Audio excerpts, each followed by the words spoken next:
Dünyada elə bir ölkə varmı ki, həm modanın paytaxtı, həm tarixin canlı muzeyi, həm də pizzanın və makaronun vətəni. Bəli, bugün sizə qədim Roma imperiyasının mirasçısı, sənətin, mətbəxin və romantikanın beşiği olan İtaliyadan danışacağam. Kolizeydə döyüşlərin sədasını, Venesiyada qayıqla dolaşmağın sehrini və Toskana bağlarında gün batımını hiss etməyə hazırsınızmı? O zaman gəlin İtaliyanın gizli qalan tərəflərini birgə kəşf edək.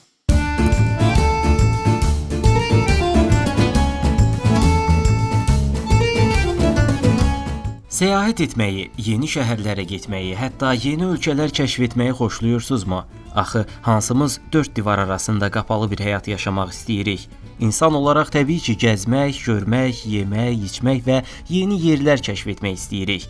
Bunu edərkən də inanılmaz bir zövq alır, yaşadığımız həyatdan həzz duyuruq.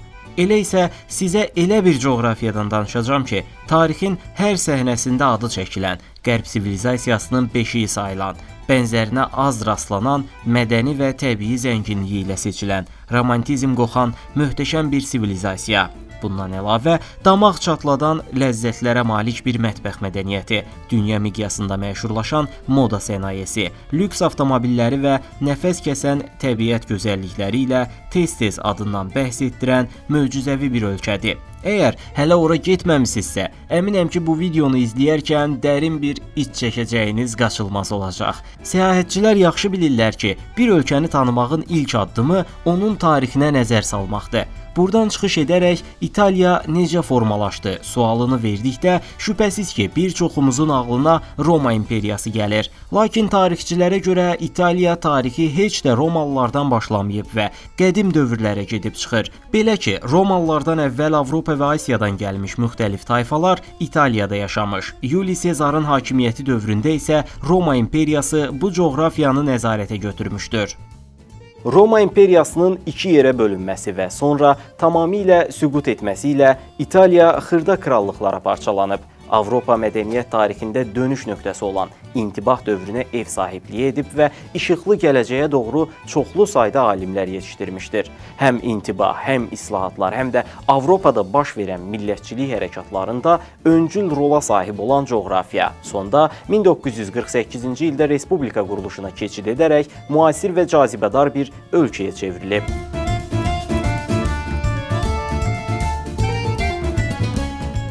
İtaliya bayrağını Fransa bayrağı ilə çox zaman qarışdıranlar olur. Bu da haqsız deyil. Çünki İtaliya bayrağı rənglərinin ilhamı fransız bayrağından alınıb. Fransızların bayrağındakı mavi rəng əvəz olunaraq yerinə Milanın mülki mühafizəçilərinin formalarının rəngi olan yaşıl əlavə edilib.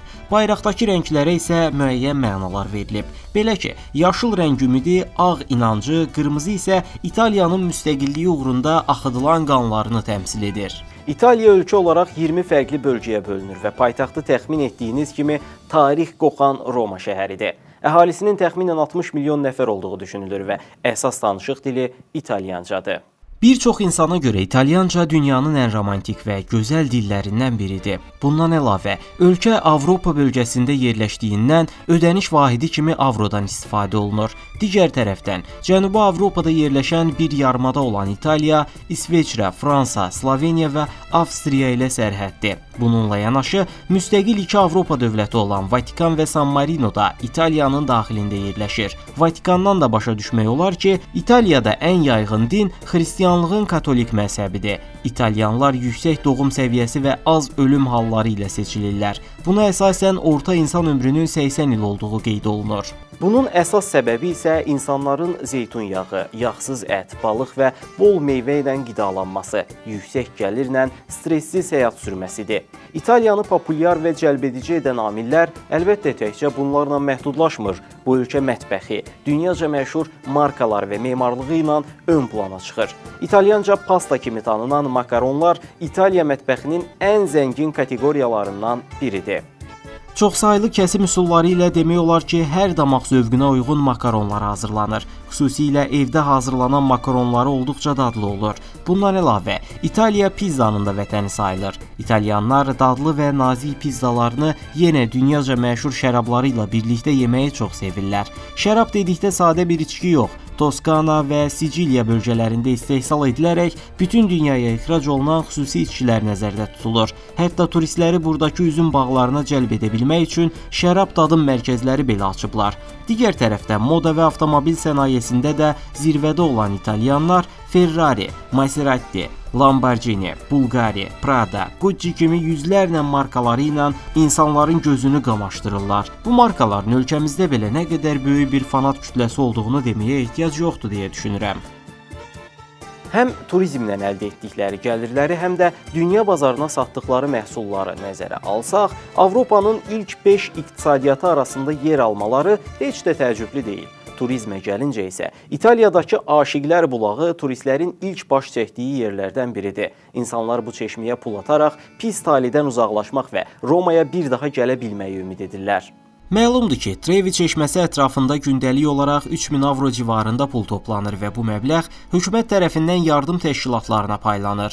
İtaliyanın turistləri cəlb edən ən böyük xüsusiyyəti isə turizmin hər sahəsinə xitab edə bilməsidir. Məsələn, Avropanın ən qədim universitetlərini görmək istəyirsinizsə, Bologna Universitetinə gedib mədəniyyətlə tanış ola, Pompey antik şəhərini ziyarət edərək Vezuviyə dair hekayəni xatırlaya bilərsiniz. Yaxud da Mavi dənizi, qayalıqlardakı evləri və möhtəşəm təbiəti ilə UNESCO-nun Dünya İrsi siyahısında yer alan Cenova şəhərində dənizin dadını çıxara, Şimali İtaliyada yerləşən Florensiyaya gedərək özünüzü orta əsrləri xatırladan, tarix qoxan möhtəşəm tikililər arasında tapa bilərsiniz. Bu da bəs etmədisə və daha elit bir təcrübə istəyirsinizsə, Avropanın ən inkişaf etmiş və ən zəngin şəhərlərindən biri olan modanın ürəyi Milana gedərək suvenir ala və şəhərin ətrafında onlarla şəkil çəkdirmək istəyəcəyiniz tikililəri görə bilərsiniz. Əlbəttə, İtaliyaya gedəcəksinizsə, dünyaca məşhur Pizza qülləsinə mütləq baş çəkin. Çünki Pizza qülləsi və Roma Kolizeyi kimi yerlər insanlıq tarixinin ölçüyə gəlməz dəyərlərindəndir. Təbii ki, nağılvari gözəllikdə olan Venesiya şəhərindən də bəhs etməmək olmaz. Keçmişdə incəsənətin və ticarətin mərkəzi olan bu şəhər hər il İtaliyaya milyonlarla turist cəlb edir. İtaliyadan yola çıxaraq kiçik bir nəticə çıxarmaq istəyirəm. İnkişaf etməkdə olan ölkələrin zənginləşməsi və populyarlaşması üçün ən əsas şərt göründüyü kimi keyfiyyətli məhsullar istehsal etmək və marka dəyəri yaratmaqdır. Beləcə, bir çox ölkə dünyaya açıla və istehsal etdiyi məhsulu istədiyi qiymətə sata bilər.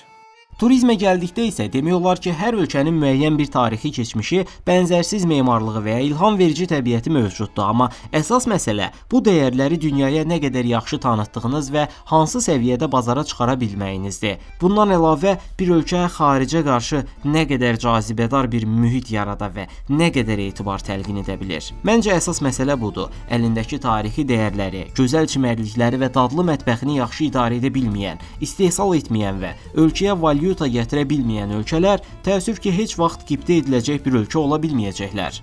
Belə ölkələr daima xaricdən asılı qalır və pullarının dəyəri azalır. Bu da alıcılıq qabiliyyətini azaldır və xalqın yoxsullaşmasına səbəb olur. Sonra isə İtaliya kimi işini düzgün görən ölkələr tərəfindən daim istismar olunurlar.